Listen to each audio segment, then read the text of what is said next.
اور اللہ تعالیٰ نے قرآن مجید میں جہاں مردوں کا تذکرہ کیا وہاں خاص طور پر کئی مقامات پر عورتوں کا بھی ساتھ ملا کے تذکرہ کیا. من عمل صالحا من ذکر او انثی، جو بھی نیک عمل کرے گا مرد ہو یا عورت، فَلَنُحْيِيَنَّهُ حَيَاةً طَيِّبَةً، جنت تو بعد میں ملے گی، دنیا میں جو نعمت ملے گی پاکیزہ زندگی. اسلام کا جو کیش فائدہ ہوتا ہے نا، کیش، اسلام لاتے ہی جو چیز آپ کو اللہ کی طرف سے کیش ملتی ہے، کچھ چیزیں کیش مل جاتی ہیں نا. بھائی آپ کہتے ہیں قسطوں پہ پیمنٹ کرتے ہیں تو کیش، یعنی آپ کو کچھ ایڈوانس میں پیسے دینے پڑتے ہیں کسی چیز کا معاوضہ، اور باقی قسطوں میں ادا ہوگا. تو ہم جب اسلام قبول کرتے ہیں تو اللہ تعالیٰ کچھ پیمنٹ ہمیں کیش میں دے دیتے ہیں اور کچھ ادھار جنت کے لیے رکھ دیتے ہیں. تو کیش میں جو چیز ملتی ہے اسلام لانے کے بعد، حیاتاً طیبہ، پاکیزہ زندگی، کلین نہیں، پاکیزہ. پاکیزہ کا انگلش میں ترجمہ نہیں ہے. کلین کا مطلب صاف، پاک ایک الگ چیز ہے جو اردو میں، عربی میں تو ہے، انگلش میں اس کی ٹرانسلیشن. پھر وہی بات آپ بول ہی نہیں رہے، پھر پیسے نکالیں سارے جتنے بھی ہیں نا بیان کے، یا تو پیسے دو یا کچھ جو میں کہہ رہا ہوں اس پر تو عمل کریں نا بھائی. تو پاکیزہ زندگی، پاکیزہ زندگی، طہارت اور پاکی کی قدر اس کو ہوتی ہے جو، دیکھیں یہاں کا ماحول صاف ستھرا ہے. میں اکثر سنتا تھا کہ بھائی جو پاکستانی فیملیز یورپ میں اور ان کنٹریز میں رہتی ہیں کہ ہم تو آ جاتے ہیں کراچی، اور لیکن ہمارے بچے یہاں نہیں رہ پاتے. بھائی کیوں نہیں رہ پاتے، کیا ہے یہاں پہ؟ نہیں بھائی مفتی صاحب، وہاں پاکستان کا ماحول ہمارے بچے افورڈ نہیں کر پاتے. اب مجھے یہاں کے اندازہ ہوا واقعی اب میں بھی تھوڑے دن تک افورڈ نہیں کر پاؤں گا. حقیقت ہے، کیونکہ ایک گرد کا نشان نہیں دیکھا کہیں. ہمارے ہاں تو بچے گاڑیوں کے شیشوں پہ لکھ رہے ہوتے ہیں نا، دیواروں پہ بھی لکھنے کے لیے ان کو انک نہیں چاہیے. ہر جگہ اتنی گرد و غبار ہوتی ہے کہ آپ کچھ بھی لکھ سکتے ہیں. تو یہ ہماری گورنمنٹ کی نااہلی ہے. تو اب آپ بتائیں کہ اس طہارت اور صفائی ایسی چیز ہے کہ جب ایک دفعہ انسان اس طرف آتا ہے تو پھر واپس اس گندگی کی طرف نہیں جاتا. یہ انسان کی نیچر ہے. تو جیسے کپڑے پاک بھی ہوتے ہیں ناپاک بھی ہوتے ہیں، جگہ پاک بھی ہوتی ہے ناپاک بھی ہوتی ہے، جسم پاک بھی ہوتا ہے ناپاک بھی ہوتا ہے. بالکل اسی طرح لائف پاک بھی ہوتی ہے اور ناپاک بھی ہوتی ہے. میں سمجھا پا رہا ہوں اپنی بات؟ لائف کی بھی دو قسمیں ہیں، پاک اور ناپاک. دیکھیں قرآن مجید میں اللہ کا ارشاد ہے، یا ایھا الرسول کلوا من الطیبات واعملوا صالحا، اے پیغمبروں پاک چیزیں کھاؤ اور عمل کیا کرو، اچھا کرو، یعنی وہ بھی پاک عمل کرو، اچھا عمل. تو جیسے ناپاک کپڑے ہوں انسان کو سکون نہیں ملتا، جسم پہ ناپاکی ہو انسان کو سکون نہیں ملتا. اب آپ دیکھیں جہاں جہاں کرونا وائرس پھیلا ہے وہاں ٹیشو پیپر پہ لڑائیاں ہوئی ہیں، حالانکہ روٹی پہ لڑائی ہونی چاہیے. لیکن سب کو پتہ ہے روٹی سے زیادہ اہمیت کس کی ہے؟ ٹیشو پیپر کی. بھوک برداشت ہو جاتی ہے، گندگی برداشت نہیں ہوتی. بھوک تو برداشت ہو جائے گی، کچھ لیٹ کھا لیں گے، دھونے والے کم کھا لیں گے، گندگی تو کوئی بھی برداشت نہیں کر پاتا. غیر مسلم بھی نہیں برداشت کرے گا. بھائی کیسے ٹیشو کے بغیر زندگی گزرے گی؟ تو جیسے جسم پہ گندگی انسان کو جب صاف رہنے کا عادی ہو جائے تو اسے پتہ چلتا ہے کہ جسم کی گندگی کتنی بری چیز ہے. بالکل اسی طرح جب کسی کی لائف پاک ہو جاتی ہے، زندگی پاک ہو جاتی ہے، تو اسے گندگی والی زندگی سے شدید نفرت ہو جاتی ہے، اس میں اس کو سکون محسوس نہیں ہوتا. اسلام کا سب سے بڑا احسان انسانیت پہ یہ ہے کہ آپ کی لائف کو کیا کر دیتا ہے؟ یہ بولے بھائی، پاک کر دیتا ہے۔ کیسے؟ زندگی ایسے پاک ہوتی ہے کہ آپ کا عمل پاک ہو جائے۔ دیکھیں، اللہ تعالیٰ نے جو انسان کے علاوہ مخلوق پیدا کی ہے، اس کی جو پوری زندگی ہے وہ صرف مادی ہے، اس کا روحانیت سے کوئی تعلق نہیں ہے۔ ان کو جو اللہ نے اعمال دیے، ان اعمال میں پاک اعمال اور ناپاک اعمال نہیں ہوتے۔ بائی نیچر جس جانور کو اللہ نے جیسا پیدا کرنا تھا ویسا پیدا کر کے اس کی نیچر پہ چلا دیا۔ احسن کل شیء خلقہ ثم ہدی۔ فرعون نے حضرت موسیٰ سے پوچھا تھا رب کون ہے، اس کی ڈیفینیشن کیا ہے؟ حضرت موسیٰ نے فرمایا جس نے ہر چیز کو بہترین انداز سے بنایا۔ یہ بہترین انداز سے بنانا اس کی علامت ہے کہ اس کو بنانے والا کوئی ہے، تو وہ رب ہے۔ اور اس سے بڑا کمال یہ کہ بنا کے جس لائن پہ چلانا چاہیے تھا اس پہ اس کو چلا دیا، اس میں وہ سافٹ ویئر انسٹال کر دیے اس نے۔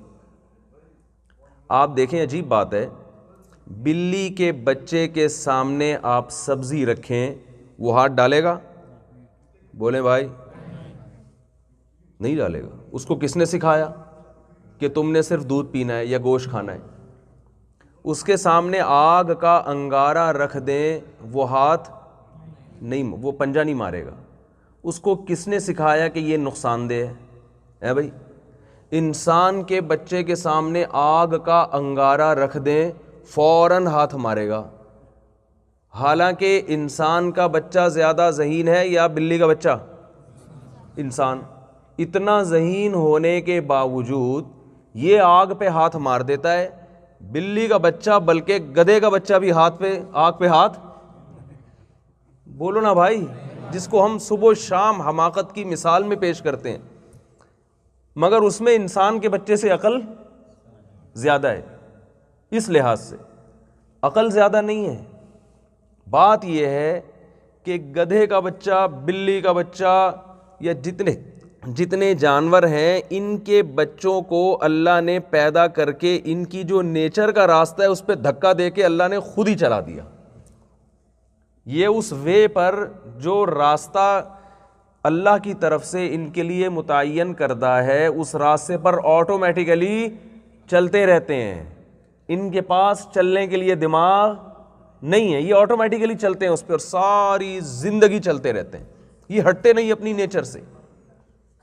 یہی وجہ ہے کہ آپ شیر کو اگر جنگل سے شہر میں لے کر آئیں تو اس کو لائف اسٹائل جنگل والا ہی دینا پڑتا ہے، شہر والا لائف اسٹائل۔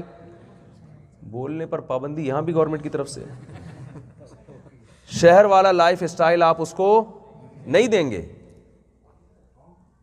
آپ نے زو میں اس کے لیے پہاڑ بنانے، غار بنانا ہے، یہ نہیں کہ آپ اس کے لیے ایئر کنڈیشن روم بنا دیں، ایک بیڈ پہ شیر دوسری پہ شیرنی ہے بھائی، کچھ وہی لائف اسٹائل دینا پڑے گا۔ لیکن جب انسان کو جنگل سے لے کر آئیں گے تو اس کی آنکھیں کھل جائیں گی اور وہ وہی لائف اسٹائل مانگے گا جو شہری لوگوں کا ہوا کرتا ہے۔ تو اللہ نے کیا فرمایا، جس کو جیسا بنانا تھا بنا کے اس کو اس کی نیچر پہ چلا دیا۔ لیکن انسان کا معاملہ جانوروں سے مختلف ہے۔ انسان کو اللہ نے عقل دی ہے اور ایکسیلیٹر زندگی کا اس کے ہاتھ میں، جو اسٹیئرنگ ہے وہ اس کے ہاتھ میں پکڑا دیا اور کہا کہ وَهَدَيْنَاهُ النَّجْدَيْنِ، دو راستے ہیں، ایک فطرت کا راستہ ہے اور ایک فطرت سے الگ راستہ ہے، اور اسٹیئرنگ میں نے تمہارے ہاتھ میں پکڑا دیا ہے۔ اب تمہاری مرضی، فطرت کے راستے پہ چلو یا فطرت سے، بولیں بھائی، ہٹ کر چلو، یہ تمہارے اوپر ہے۔ وَهَدَيْنَاهُ جانور کے بارے میں نہیں فرمایا وَهَدَيْنَاهُ النَّجْدَيْنِ کہ ہم نے جانوروں کو دو راستے دکھائے یا بتائے، نا نا نا نا، دو راستے کس کو بتائے گئے ہیں؟ انسان کو۔ یہ دیکھیں، بچپن سے دو راستے بتا دیے ہیں، بچپن میں انگارہ بھی ہوتا ہے اور ادھر بسکٹ بھی پڑا ہوا ہے، تو بچہ دونوں چیزوں کی طرف لپکتا ہے. والدین گائیڈ کرتے ہیں کہ یہ کھانے کی چیز ہے اور یہ بچنے کی چیز ہے. جب بڑا ہو جاتا ہے تو پھر والدین کی گائیڈنس کی ضرورت نہیں ہوتی. ہاں کچھ چیزوں میں ضرورت ہوتی ہے جہاں اس کی معلومات نہیں ہے، تو وہ ساری زندگی گائیڈنس اپنی جسمانی زندگی میں بھی اس کو چاہیے اور اعمال والی زندگی میں بھی اس کو گائیڈنس چاہیے.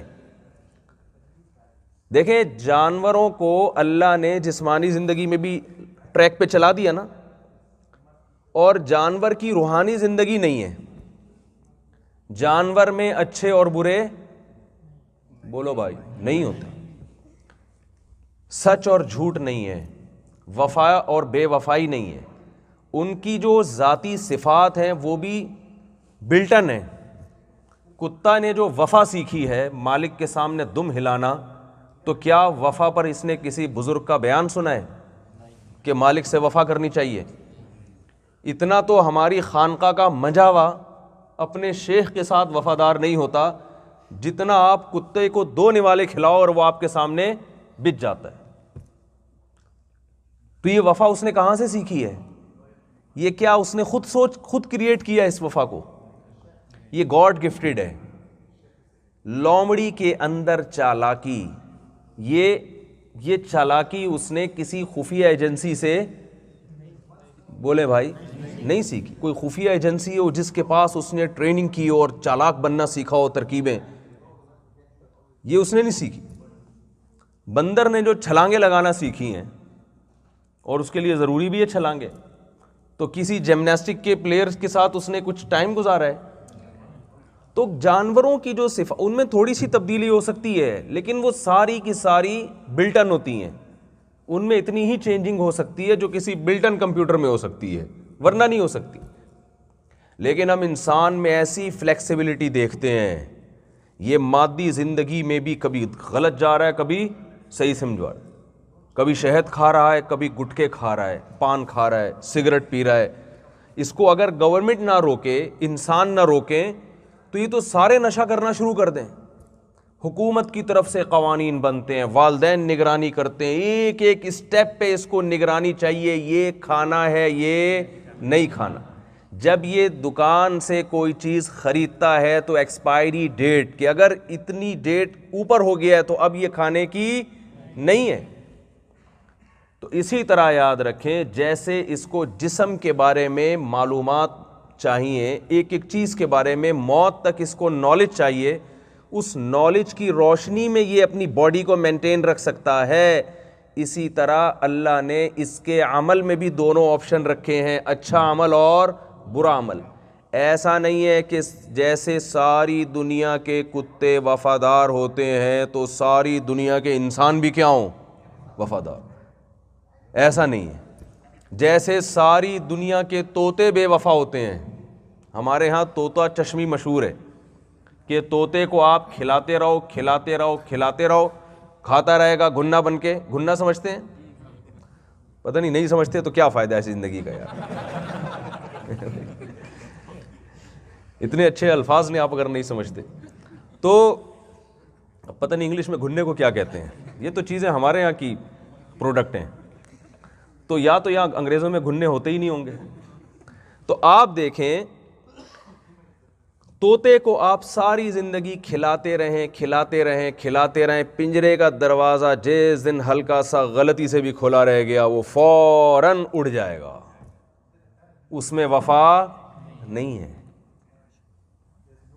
کسی جانور میں اللہ نے بخل رکھا، کنجوسی رکھی، جیسے کوے میں.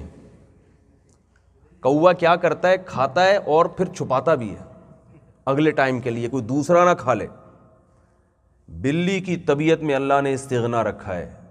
کیٹ، اس کو آپ کچھ کھلائیں پیٹ بھر جائے گا، چھوڑ چھاڑ کے چلی جائے گی کہ جس رب نے آج دیا اگلے ٹائم پہ بھی وہ دے دے گا. کوا ایسا نہیں کرتا، وہ اگلے ٹائم کے لیے اسٹور کرتا ہے وہ. لیکن انسانوں میں ہم دیکھتے ہیں ایسا نہیں ہے کہ کوے کی طرح سارے کنجوس ہوں. یہاں ایسے سخاوت کے دریا آپ کو ملیں گے، آپ حیران ہو جائیں گے. وَيُطْعِمُونَ الطَّعَامَ عَلَى حُبِّهِ مِسْكِينًا وَيَتِيمًا وَأَسِيرًا. ایسے سخاوت کے دریا ملیں گے. اللہ فرماتے ہیں اللہ کی محبت میں مسکینوں کو, غریبوں کو کھلاتے نہیں ہیں. یطعمون مضارع ہے, آپ نے انگلش میں سنا ہے کنٹینیو, پریزنٹ کنٹینیو. یہ کام یہ یوز ٹو ہو چکے ہیں اس کے, کھلاتے رہتے ہیں. ان کی جیب سے غریبوں اور مسکینوں کے لیے پیسے نکلتے رہتے ہیں. ایسے ہیں اور ایسے سخی ہیں, ایسے یعنی ذرا بھی ان کا مطلب نہیں ہے. لا نرید منکم جزاء ولا شکورا. جب کھلاتے ہیں تو کہتے ہیں ہمیں اس کا بدلہ نہیں چاہیے اور تھینک یو کہنے کی بھی ضرورت نہیں ہے. ہم کھلا رہے ہیں, شکریہ نہیں چاہیے ہمیں. ایسی سخاوت. لیکن آپ کو ایسے کنجوس بھی ملیں گے کہ کوا بھول جائے گا اپنی کنجوسی. کوا کہے گا میں نے تو پراٹھے کا ایک ٹکڑا اگلے ٹائم کے لیے چھوٹا سا, ہم دے تو کراچی میں پراٹھے ہی دیکھیں کوے چھپا رہے ہوتے ہیں اس کو, یہاں برگر چھپا رہے ہوتے ہوں گے اور کیا. تو وہ چھپا رہا ہے اگلے ٹائم کے لیے. لیکن انسان جب کنجوسی پہ آتا ہے تو غریبوں کا چوسا ہوا خون وہ بینکوں میں جمع کرا رہا ہوتا ہے. اور اتنے اربوں ڈالر, آپ دیکھیں نا کیسے کیسے سیاسی لیڈروں پہ الزام لگتے ہیں, اتنے ارب ڈالر کا سرمایہ کھا گئے, اتنے کروڑوں کی زکوٰۃ پی گئے. تو اس سے پتہ چلتا ہے کہ جیسے اپنی جسمانی زندگی, مادی زندگی کے لیے انسان کو گائیڈنس کی ضرورت ہے. اگر گائیڈنس نہیں ملے گی اور اس گائیڈنس کو وہ فالو نہیں کرے گا تو باڈی تباہ ہو جائے گی اس کی. تو بالکل ایسے ہی انسان کو اپنے اعمال کو فطرت کے راستے پہ چلانے کے لیے بھی گائیڈنس کی ضرورت ہے. اگر یہ گائیڈنس اس کو نہیں ملے گی اور اس گائیڈنس کو یہ فالو نہیں کرے گا تو اس کی اعمال والی زندگی, روحانی زندگی تباہ ہو جائے گی, جو کہ ہو رہی ہے. تو اب روحانی زندگی کو پاکیزہ بنانے کے لیے, جیسے جسمانی زندگی کو پاکیزہ بنانے کے لیے کیا ضروری ہے؟ لباس کا پاک رکھنا اور جسم کا پاک رکھنا. تو روحانی زندگی کو پاکیزہ بنانے کے لیے ضروری ہے عمل کو پاک رکھنا برائی سے. دیکھیں عمل گندگی سے نہیں پاک ہوتا, عمل برے عمل کو چھوڑنے سے پاک ہو جاتا ہے. جب آپ برا عمل چھوڑ دیں گے تو عمل کیا ہو جائے گا؟